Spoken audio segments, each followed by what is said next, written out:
Salut les losers, bienvenue chez moi, bienvenue dans la mangatech de Zundo. Retenez bien une chose, ici vous n'êtes que tolérés. Aujourd'hui je vais vous présenter mes achats du 31 octobre 2024.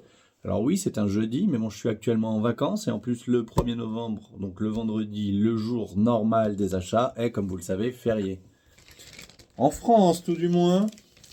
Alors par quoi commençons-nous? Le tome 3 de Soul Keeper, de Tsutomu Takahashi, tome 3 parce que je n'avais pas le tome 3 la semaine dernière. Mes libraires l'avaient reçu abîmé, il a donc été recommandé. C'est la série qui va après Sidou, nous parlerons à la fin de cette vidéo. C'est la série d'après, ça m'a l'air de parler de fantômes, hein. On avait lu un petit peu le pitch, fantôme du Premier ministre du Japon manifestement. De toute façon ça, ce sera lu prochainement, donc nous en parlerons très prochainement. Série en 8 tomes. Et le Takahashi, vraiment, le Tsutomu Takahashi, en tout cas, ça se lit vraiment très vite. On va vite passer sur le tome 22 Collector, comme très souvent maintenant, avec cette série et avec beaucoup d'autres, de Blue Lock, tome 22. Ça, je dois avoir 4-5 tomes de retard maintenant. Donc c'est un Battle Royale entre attaquants de football. Qui dit Battle Royale dit qu'il ne doit en rester qu'un.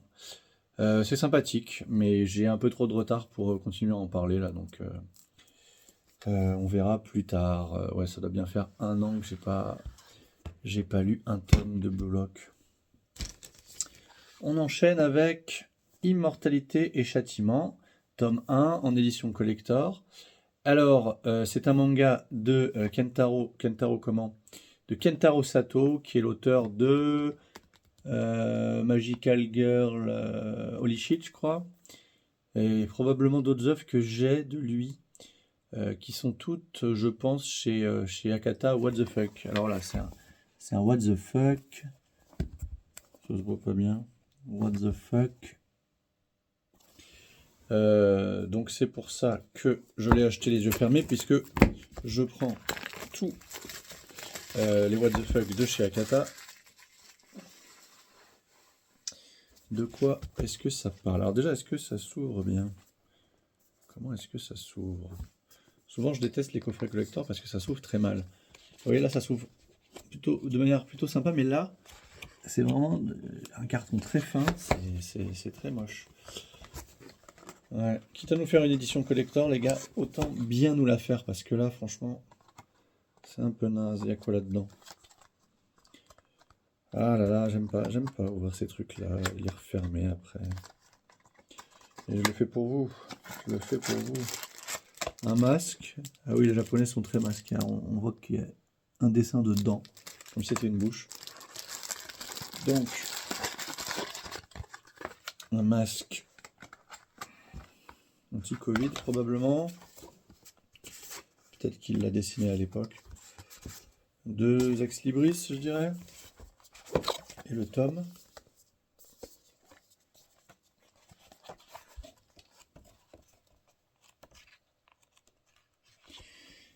Alors, survivre pour expier ses péchés. Au fin fond de la chambre d'un love hotel, donc vous savez ces hôtels japonais dans lesquels on va pour forniquer, Minato n'arrive pas à bander. Son coup d'un soir vient de lui filer entre les doigts en lui volant son argent. Un classique. Le jeune homme est furieux. Pourtant, ses déboires pourraient bien lui avoir sauvé la vie. Autour de lui, tout le Japon semble s'effondrer face à une terrible épidémie qui transforme les humains en zombies. Pour le moment, Minato est à l'abri mais enfermé dans cette pièce, il ne peut échapper à ses idées noires. Trouvera-t-il la volonté de vivre malgré sa culpabilité?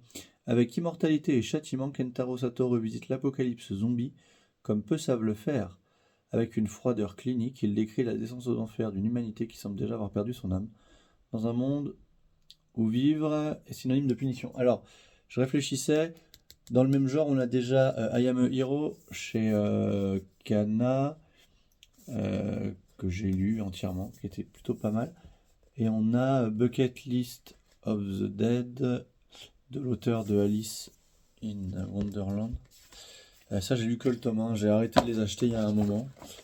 Je vais être honnête avec vous, ça m'emballe pas du tout, une énième série d'apocalypse zombie. Donc, voilà. Je vais pas dire que je passe mon tour, mais en tout cas, en termes de lecture, ce sera pas pour tout de suite. Alors, qu'est-ce que c'est que ça?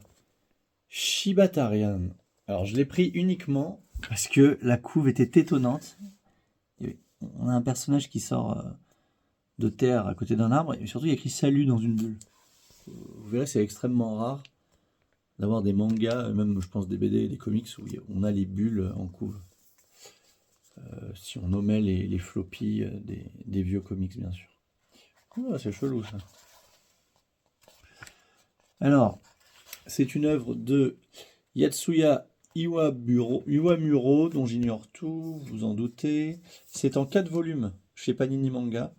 4 volumes, ça plaît dans sa faveur. Panini Manga, ça ne plaît pas en sa faveur.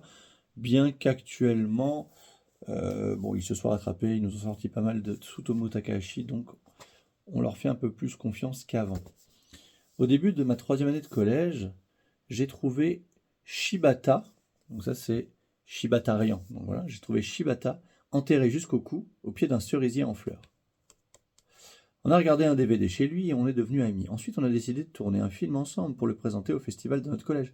Mais aucun autre élève ne semblait connaître Shibata. J'ai rencontré Shibata dont tous ignoraient l'existence et le monde entier est devenu Shibata. Mais je crois que les autres peuvent pas le voir. C'est une sorte d'ami imaginaire ou un truc comme ça. Enfin bref, ça je pense que je le lirai rapidement. En tout cas, quand le tome 4 sera annoncé, j'aurai lu le tome 3. En tout cas, quand le tome 4 sortira. Ça a l'air un peu déroutant. J'aime bien les histoires comme ça. Alors, on m'avait demandé si je faisais ce manga. Donc oui, River and Café, chez Shiba Edition, je le fais. C'est de Akio Tanaka, le très célèbre auteur du fabuleux Coq de combat. Nous avons mis des années, nous avons attendu la fin pendant des années. Pourquoi? Parce que les auteurs s'étaient embrouillés, scénaristes, dessinateurs s'étaient embrouillés. Donc là, c'est bel et bien le dessinateur, puisque c'est le même trait que Coq de combat. À ne pas confondre avec le récent Rooster Fighter ou Coq de baston. Alors ce sera en 9 tomes, c'est écrit derrière. Ça, c'est le tome 3. 8 années sont passées depuis le tsunami, mais malgré le chagrin, les villageois d'Ishinomaki commencent à retrouver espoir. Ah non, alors ça c'est peut-être... Faudrait peut-être avoir lu les premiers pour comprendre ça. Ouais, enfin, je pense que c'est l'histoire d'un patron de café qui doit écouter les gens, ou qui doit... Mais je pense que c'est un peu tranche de vie. Bref, quand j'aurai lu les premiers, je vous dirai. Et en parlant de patron de café, la cantine de minuit. Alors, la cantine de minuit, tome 14. La cantine de minuit, c'est de Yaro Abe. C'est un manga que j'achète depuis très longtemps, depuis les premiers volumes. Mais c'est un manga, à l'instar des Tezuka, qui ne peut pas se binge reader, si j'ose dire. Parce qu'en fait, ce sont énormément d'histoires très courtes qui se passent en fait dans le restaurant de cet homme, qui est ce qu'on appelle au Japon une cantine de minuit, c'est-à-dire un restaurant qui est ouvert uniquement la nuit, dans laquelle les travailleurs nocturnes qui finissent leur boulot peuvent aller se restaurer, prendre un simple verre, un simple plat de... alors eux, j'allais pas dire un plat de frites ou des rondelles de saucisson, mais vraiment l'équivalent au Japon, un petit plat d'anguille, un petit plat de calmar séché. En fait, il a pas mal d'ingrédients, vous lui demandez ce que vous voulez, et il vous dit si oui ou non il peut vous le préparer. Et en fait, c'est de la tranche de vie de ses clients qui sont plus ou moins récurrents, plusieurs qu'on voit régulièrement, par exemple cette grosse dame, je l'ai déjà vue plusieurs fois, parce qu'en fait ils sont souvent là, alors, parfois ils parlent, parfois d'autres gens parlent, parfois ces gens-là restent longtemps en fait spectateurs d'autres gens qu'on connaît moins, et ces gens-là racontent une histoire, une tranche de leur vie finalement, avec parfois plus ou moins d'intérêt, tout en mangeant, en dégustant le plat que le patron a préparé, qui reste une sorte de narrateur toujours plus ou moins en retrait. En général, quand même, l'interlocuteur du client qui y parle. Voilà. Mais ça peut pas se lire... Enfin, moi, je vais être honnête, j'ai lu que les 3 premiers pour l'instant, mais je continue à l'acheter, parce que j'aime beaucoup, hein, c'est au lézard noir. Voilà, je sais que je les lirai, mais ça se lit vraiment... petit à petit, avec parcimonie. Mon restaurant est ouvert de minuit à 7h du matin environ. On le surnomme la cantine de minuit, mais pour certains, c'est plutôt la cantine de l'aube. Dans cette petite gargote située au fond d'une ruelle du quartier de Shinjuku, les clients se croisent, les histoires se dévoilent. La carte ne propose que du tanjiro, soupe miso au porc, ainsi que du saké, mais selon vos envies, vous préparez à la demande tout ce qui est en mesure, tout ce qu'on est en mesure de vous servir. Alors, à noter que c'est traduit par Miyako Slocum, qui est une traductrice extrêmement célèbre en France, peut-être même la traductrice franco-japonaise la plus célèbre. Et ça, c'est des volumes doubles. Au Japon, c'est vraiment des petits volumes, donc au Japon, ils en sont au moins au volume 28. Voilà, donc si vous avez envie d'une ambiance petit peu sympa, un petit peu apaisante, un petit peu familiale, je dirais, lisez ça, c'est plutôt sympa.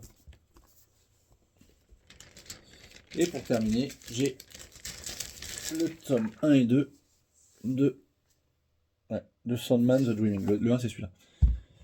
Donc ça, c'est un des nombreux, un des quelques spin-offs de Sandman. Vous savez que j'ai terminé Sandman il y a peu de temps. Et alors de quoi parle Dreaming? Le songe, le royaume des rêves a été abandonné par son roi, ça on sait. Ses frontières sont à feu et à sang, son gardien sombre dans la folie. Ses sujets s'entre-déchirent pour préserver ce qui peut l'être, mais le vrai cauchemar est encore à venir. Une menace tapie dans l'ombre depuis plusieurs décennies émerge des ténèbres pour remodeler le songe à son image sombre et sanglante. Ouais, c'est pas les mêmes dessins que Sandman. Hein. Je préférais quand même les dessins de Sandman, même si les dessinateurs ont été multiples, mais voilà, là on est sur quelque chose qui me parle peut-être un peu moins. J'ai décidé de finir rapidement tout ce qu'a écrit Neil Gaiman, en tout cas en termes de comics, parce que comme il a été accusé de ce que vous savez récemment, j'ai peur qu'on perde progressivement toute sa production en France. Ce qui serait bête, hein, il faut séparer l'homme de l'artiste, mais voilà, c'est possible. Donc avec ça, j'ai absolument tout. Alors, je voulais vous parler de quelques titres maintenant. Qu'est-ce que j'ai terminé cette semaine? J'ai terminé Crying Freeman de Kazuo Koike au scénario et de Ryoichi Ikegami au dessin. Ça, c'est le tome 5, cinquième et dernier en édition de luxe. Hein, c'est des tomes de 400 pages, donc c'est 10 tomes en édition normale. Alors, Crying Freeman, c'était sympathique. Ça parle d'un tueur qui travaille pour les mafias, pour la mafia des 108 dragons, la mafia chinoise des 108 dragons, et qui à chaque fois qu'il tue quelqu'un pleure. Ça, c'était le pitch du premier tome. Attention, je vais spoiler, hein. Coupez si vous voulez pas savoir. Et je suis obligé de spoiler pour vous expliquer pourquoi, selon moi, c'est quand même pas c'est un classique, mais c'est pas un chef-d'œuvre non plus. À partir du tome 2, je dirais, il devient le patron lui-même des 108 dragons. Et là, il est plus tueur pour les 108 dragons, il est cible pour d'autres organisations, d'autres gens. Et c'est perpétuel, donc on perd finalement le pitch initial de la série, puisqu'il assassine beaucoup moins de gens, ou alors il contre-assassine, mais pour se protéger. Et surtout, c'est bourré de sexe. C'est-à-dire que le gars, là, il est marié avec la nana qu'on voit au début du tome 1, et ils sont très contents. Mais en fait, il y a plein de nanas qui s'opposent à lui, qui veulent le tuer, et il couche avec elle tout le temps, et il passe son temps à coucher avec des nanas et un machin. Et là, sur la fin, là, une nana qui est folle de lui et qui se maste pendant des années sur ses photos et qui a fini par l'avoir. Bref, ça parle que de cul. C'est lassant en fait à la fin. C'est lassant. Donc ça se lit bien, mais pour moi, c'est plus vraiment le chef-d'œuvre. Le chef-d'œuvre que c'était. Enfin, que ça aurait pu être au départ. Voilà. Bref. Donc ça, c'est une petite déception, mais je m'y attendais, je le savais. Ensuite, Sidou. Oui, vous ne rêvez pas, c'est le tome 21. J'en suis au tome 22, j'ai donc failli à ma mission. Mais par contre, Sidou, ça m'a permis d'écouter pendant un trajet en voiture l'histoire du Japon. Donc j'ai enfin compris toute l'époque Edo et l'époque Meiji, tous les tenants et les aboutissants en termes de dirigeants, qu'est-ce que l'empereur, l'empire et le shogunat, comment ça a été créé, comment ça a chuté, les 250 ans environ de l'ère Edo, l'ère Meiji qui débute, finalement qui débute à la fin de ce tome, puisqu'à la fin de ce tome, on arrive en janvier 1886, je crois. Ouais, c'est ça, le 2 janvier 1868. 68, oui, je le savais en plus. 2 janvier 1868, et on va avoir une grosse bataille. Et d'aucuns savent que ça marque un vrai tournant dans l'histoire du Japon. Donc finalement des personnages fictifs, mais dans une continuité historique tout à fait réelle. Sidou, ça se lit toujours aussi bien, c'est toujours aussi intéressant. On sent qu'ils s'approchent enfin de leur objectif qui est de tuer Ruji, une personne qui leur a fait du mal quand ils étaient enfants. Voilà. C'est le grand méchant et j'espère qu'il va bien se faire défoncer. Et une fois donc que j'ai lu les 4 derniers tomes de Sidou, j'attaque le tome 1 et les autres de Soul Keeper. Et dernier titre que j'ai lu pas plus tard que ce matin, Smile. Alors Smile, c'est à l'instar de Mangetsu, à l'instar de Pity Radio, toujours chez Mangetsu. Mais pour le coup, on disait que la semaine dernière que PTSD Radio c'était très déroutant. Là, pour le coup, on est sur une histoire tout à fait compréhensible, mais qui n'est pas pour autant nulle, bien au contraire. C'est une histoire qui démarre vraiment de manière très inquiétante. Ça nous parle en fait d'une secte du sourire, en fait, pour résumer, et d'un journaliste qui va s'infiltrer dans cette secte du sourire. Il faut que je vous montre les gens qui passent leur temps à sourire. Vous voyez, c'est vachement inquiétant quand même quand on voit ce genre d'image. Voilà. À la fin, il se passe des trucs. Là, je vais pas vous le spoiler parce que il faut que vous le lisiez, mais c'est une secte qui, à mon sens, est très très très violente, mais de manière insidieuse. Enfin, à la fin du tome 1, c'est plus insidieux. Il se passe un truc bien vénère. Je pense que ceux qui ont vu le film Martyr, un vieux film français de Pascal Logier, enfin je dis vieux, c'était 2012 de mémoire. Moi, c'est vraiment mon classique d'horreur absolu. Et bah, ça m'y a un peu fait penser. La fin du tome fait penser à la fin de Martyr. Par contre, Martyr, je crois que c'est interdit au moins de 18 ans maintenant. C'est vraiment un film d'horreur très gore. Voilà. Donc, pas beaucoup d'achats de cette semaine, et c'est tant mieux.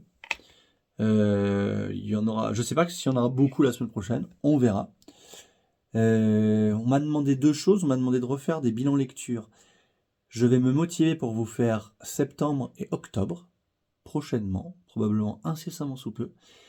Et puis dans quelques temps, probablement en fin d'année, je vous ferai la visite entière de la Mangatech, probablement en plusieurs parties, parce qu'il y a quand même pas loin de 7000 volumes, donc ça commence à faire un peu beaucoup.